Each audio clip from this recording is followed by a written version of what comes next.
अस्सलामु अलैकुम वरहमतुल्लाहि वबरकातुहू। डियर स्टूडेंट्स, आज 9th की mathematics chapter number 12 first theorem किया जाएगा। फर्स्ट थ्योरम की डेफिनेशन ये है, any point on the right bisector of a line segment is equidistant from its and points. Theorem को पढ़ने से पहले चंद एक बातें हैं जो हमें पता होना चाहिए, जिनका सबसे पहले तो लाइन क्या चीज है। ये सपोज एक लाइन है LM। लाइन की डेफिनेशन क्या होगी? The combination of points which have no end point, जो दोनों तरफ बढ़ती रहेगी, जिसकी हदबंदी नहीं होगी, उसे लाइन का नाम दिया जाएगा। इसका अगर एक हम पार्ट लेते हैं, टुकड़ा लेते हैं, सपोज एक टुकड़ा हमने लिया जिसके दो एंड पॉइंट्स है, लिमिटेशन है, जिसकी लेंथ मेजर की जा सकती है, उसको लाइन सेगमेंट का नाम दिया जाएगा। ये लाइन है और ये लाइन सेगमेंट है।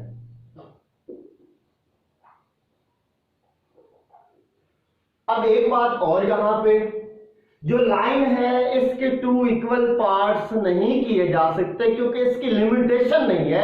लिमिटेशन जिस चीज की होगी हम उसके पार्ट्स कर सकते हैं। तो जब भी पार्ट्स की बात होगी तो लाइन सेगमेंट के पार्ट्स किए जा सकते हैं, ना कि लाइन के।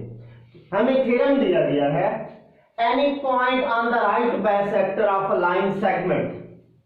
यहां से यहां तक एक बात जो दी गई है, इसे हम गिवन का नेम देंगे। गिवन क्या है? सपोज कोई पॉइंट है P, वो कहां पे मौजूद है? On perpendicular bisector of AB। अब AB चूंकि लाइन सेगमेंट है तो इस तरह से इसके ऊपर लाइन लगाई जाएगी। अब परपेंडिकुलर और राइट में क्या फर्क है? ये एक ही बात है। परपेंडिकुलर बाइसेक्टर या राइट बाइसेक्टर एक ही चीज है। एक ये है क्या चीज?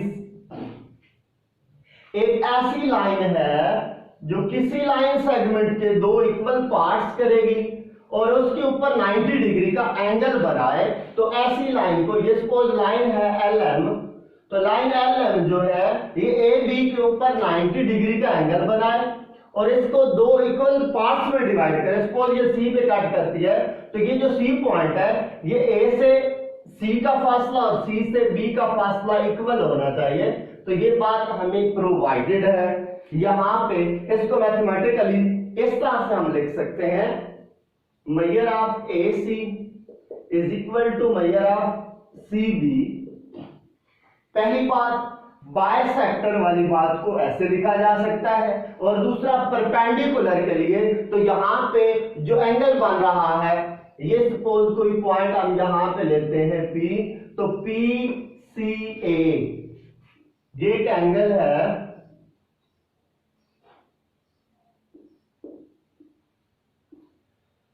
हमने पिछले लेक्चर में एंगल की डेफिनेशन पढ़ी थी। टू रेज के दरमियान सर्कुलर मेजरमेंट जो है डिस्प्लेसमेंट की, उसे एंगल का नाम दिया जाता है। तो एंगल जो है ACP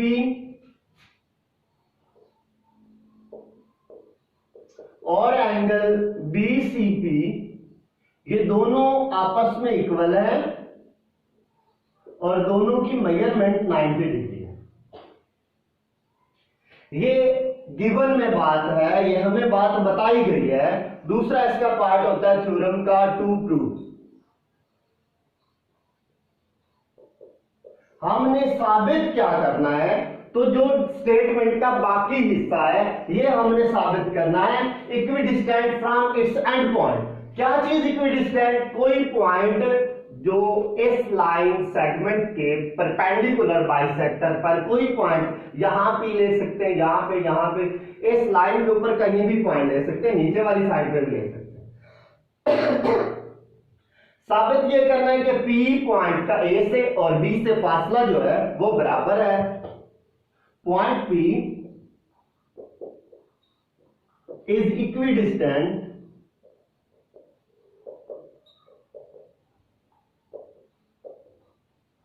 from A and B।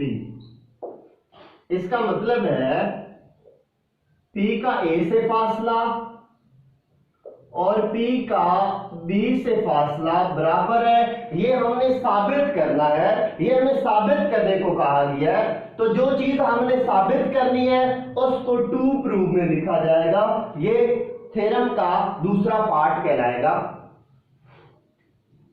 Theorem का जो थर्ड पार्ट होता है उसे कंस्ट्रक्शन का नाम दिया जाता है। तीसरा पार्ट जो है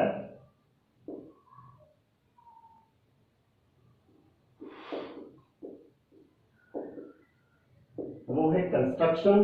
कंस्ट्रक्शन का मतलब है अमल, अपनी तरफ से हम जो एडिशन करते हैं उसे कंस्ट्रक्शन कहा जाएगा। तो कंस्ट्रक्शन हम क्या करेंगे, join point P with A and B।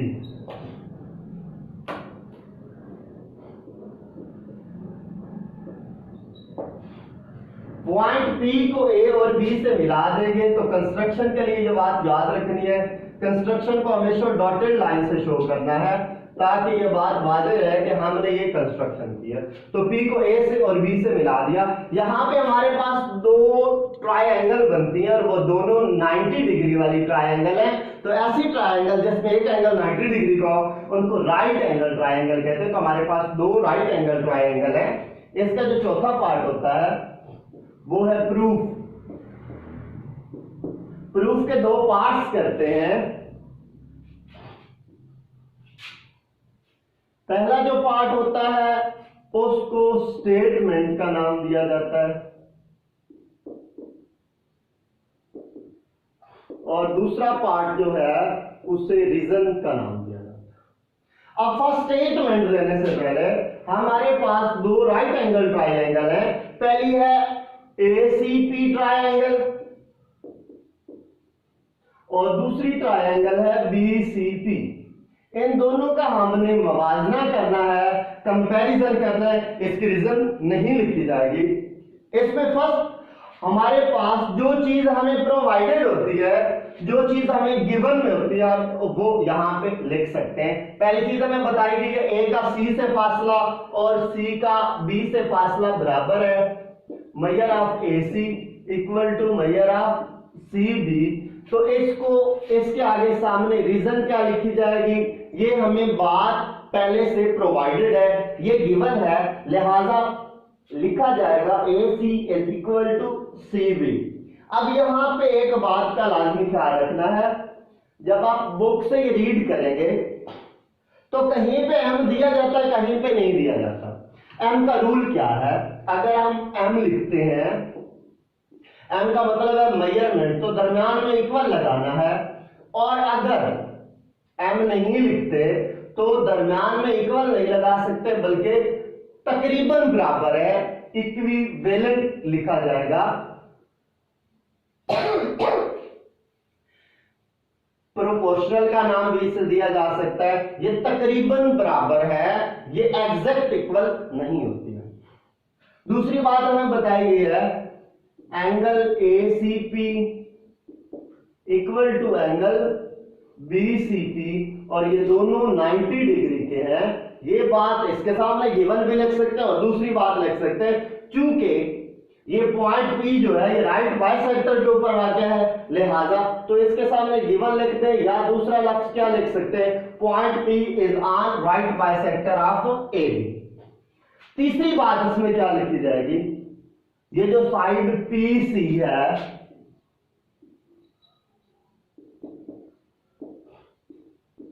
ये इस ट्रायंगल का भी हिस्सा है और दूसरी ट्रायंगल का भी हिस्सा है और दोनों में ये कॉमन है, तो इसके सामने रीजन लिखी जाएगी, ये दोनों ट्रायंगल्स में ये कॉमन साइड है, लिहाजा ये रीजन होगी।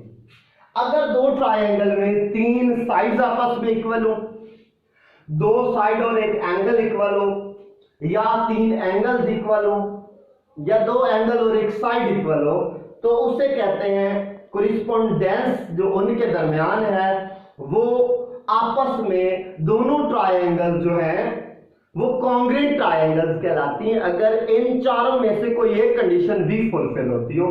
तो यहां पे दो साइड्स और एक एंगल इस ट्रायंगल का और इस ट्रायंगल का आपस में इक्वल है, लिहाजा ये दोनों ट्रायंगल जो है ये आपस में कॉन्ग्रुएंट ट्रायंगल्स कहलाएंगी।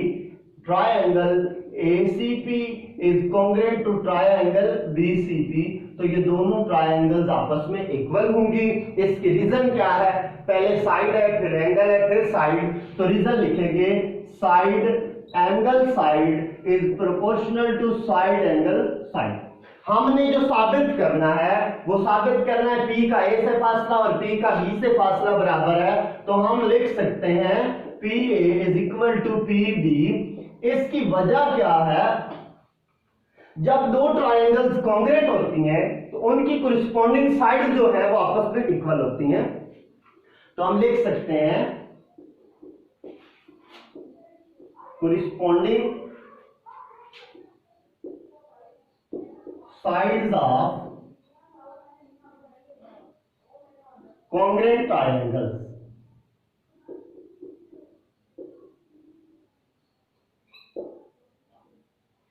दोबारा जरा ख्याल कीजिएगा थ्योरम की तरफ। हमें थ्योरम क्या बताया गया है, हमें कहा गया है any point on the right bisector of a line segment is equidistant from its and point. कोई हमारे पास लाइन सेगमेंट है AB, इसके परपेंडिकुलर बाइसेक्टर या राइट बाइसेक्टर के ऊपर कोई पॉइंट P वाक़ई है, ये हमें पहले बताया गया, और साबित करना है कि इस P का इनके एंड पॉइंट से फासला जो है वो बराबर है। तो इसके दो पार्ट्स बनते हैं। यहाँ लाइन सेगमेंट तक एक पार्ट है, वो क्या है, उसको गिवन कहा जाएगा point P is on the perpendicular bisector या राइट बाइसेक्टर ऑफ AB।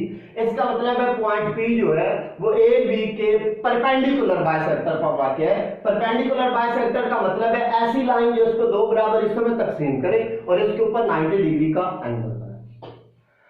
तो यहाँ पे पहली बात क्या होगी, A से C का फासला और C से B का फासला बराबर है, ये गिवन में है। और दूसरी बात, यहाँ पे भी एंगल 90 है और दूसरी साइड में भी एंगल 90 डिग्री का है, तो ये दूसरा हम इस गिवन में पॉइंट ऐड कर सकते हैं।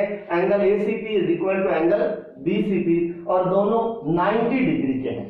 तीसरी बात, सेकंड पार्ट जो होता है वो है टू प्रूव। हमने साबित क्या करना है, हमें साबित क्या करने को कहा गया है, तो साबित हमने करना है आगे जो बात बताएगी कि ये पॉइंट जो है is equidistant from its and point. Point P का A और B से फासला बराबर है, ये हमने साबित करना है। तो हम लिखेंगे point P is equidistant from A and B, और इसको मैथमेटिकली लिख सकते हैं PA is equal to PB। अब यहाँ पे तीसरा पॉइंट है कंस्ट्रक्शन। कंस्ट्रक्शन के लिए ज्वाइन करेंगे पॉइंट P को A और B से। पॉइंट P को A से भी मिला है और B से भी मिला है। कंस्ट्रक्शन के लिए ये बात याद रखिएगा, जो पॉइंट कंस्ट्रक्शन में ऐड करते हैं उसको डॉटेड लाइन से शो किया जाता है। इसके बाद चौथा पार्ट है थ्योरम का प्रूफ, इसे कहा जाता है। प्रूफ के दो पार्ट्स होते हैं, एक स्टेटमेंट और एक रीजन है। स्टेटमेंट में हम इन दो ट्रायंगल्स को, ये ट्रायंगल है राइट एंगल ट्रायंगल और एक ये राइट एंगल ट्रायंगल है, इन दोनों का कंपैरिजन करेंगे। इसे कोरिस्पोंडेंस कहते हैं और इसका ये सिंबल होता है। इसमें हम AC और BC CB ये बराबर लिखा है, चूंकि ये बात हमें प्रोवाइडेड है, गिवन है, इसके सामने ये रीजन लिखेंगे। दूसरी बात, ये एंगल जो है यहाँ पे ACP और एंगल BCP ये दोनों 90 डिग्री के हैं, इसके सामने गिवन भी लिख सकते हैं। और दूसरी बात लिख सकते हैं P is on right bisector of AB। क्योंकि पॉइंट P जो है ये राइट बाइसेक्टर ऑफ AB के ऊपर वाक़ई है, लिहाजा यहां पे एंगल 90 डिग्री का ही बनेगा। तीसरी बात, ये जो साइड है PC, ये इस ट्रायंगल का भी हिस्सा है और उस ट्रायंगल का भी हिस्सा है, दोनों में ये कॉमन है, लिहाजा इसकी रीजन लिखेंगे कॉमन। जब दो ट्रायंगल्स में कोई तीन साइडें आपस में इक्वल हो, तीनों एंगल आपस में इक्वल हो, दो साइड या एक एंगल इक्वल हो या दो एंगल और एक साइड इक्वल हो, तो उन ट्रायंगल्स को नाम क्या दिया जा सकता है, कॉन्ग्रुएंट ट्रायंगल। तो ये दोनों ट्रायंगल्स आपस में कॉन्ग्रुएंट है, तो हम लिखेंगे triangle ACP is equal to triangle BCP और ये दोनों आपस में कॉन्ग्रुएंट है। ये इसकी रीजन लिखी जाएगी side angle side congruent to side angle side. अगर इसमें एक एंगल 90 डिग्री का हो और हमें ये बताया जाता कि इसका एक हाइपोटेनस इक्वल है, तो हम एच एस पोस्टुलेट यहां पे लिख सकते हैं, क्योंकि ये हमने प्रूव करना था, लिहाजा एच एस पोस्टुलेट नहीं लिखा था। तो हमने ये साबित करना है P का A से फासला और P का B से फासला बराबर है। दो ट्रायंगल जो कॉन्ग्रेट होती हैं उनकी आमने सामने वाली साइड्स या आमने सामने वाले एंगल जो होते हैं वो इक्वल होते हैं, लिहाजा हम लिख सकते हैं P का A से फासला और P का B से फासला बराबर है। इसकी रीजन क्या लिखी जाएगी, corresponding sides of congruent triangle. तो ये हमारा फर्स्ट थ्योरम जो है वो कंप्लीट हुआ। इसको आप लोग राइट भी करेंगे, एक बार सही तरह से समझेंगे। जिस जिस पॉइंट में प्रॉब्लम आएगा वो काइंडली आप लोग डिस्कस करेंगे, मुझे कॉल कर सकते हैं या मैसेज कर सकते हैं। इसको आप लोग जो है एज इट ही लिखेंगे, बुक से देखने की जरूरत नहीं। जब खुद जबानी 2-3 बार लिखेंगे तो ऑटोमेटिकली आपको याद हो जाएगा। अल्लाह।